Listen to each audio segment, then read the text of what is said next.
আসসালামু আলাইকুম, সবাই কেমন আছেন? সরাসরি সদরঘাট থেকে দেখতে পাচ্ছেন আজকে চরমোনা মাহফিলের উদ্দেশ্যে এই লঞ্চটি ছেড়ে যাবে। প্রথমে দেখতে পাচ্ছেন পূবালী 12কে, সামনে এক এক করে আরও 4টি লঞ্চ আসে। পূবালী 12-র পাশে দেখতে পাচ্ছেন অ্যাডভেঞ্চার 9কে। অ্যাডভেঞ্চার 9-এর পাশে রয়েছে কীর্তনখোলা 10। বরিশালের নৌযানগুলো এক কথায় যদি বলেন বিশাল বড় বড় এক একটি জাহাজের মতো। হাজার হাজার যাত্রী যাবে চরমোনা মাহফিলের উদ্দেশ্যে। দেখতে পাচ্ছেন কীর্তনখোলা 10-এর সামনে প্রচণ্ড পরিমাণ ভালোই যাত্রী রয়েছে।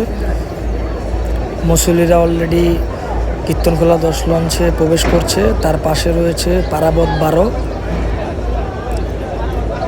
এক কথায় বরিশালের লঞ্চগুলোর কোনো তুলনা হয় না। প্রচণ্ড পরিমাণ মানুষ রয়েছে চরমোনা মাহফিলের উদ্দেশ্যে যাওয়ার জন্য।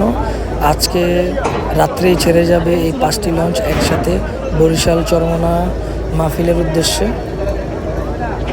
এদিকে দেখতে পাচ্ছেন সুরভি 7 লঞ্চ, বিশাল বড় একটি ভাসমান দালান।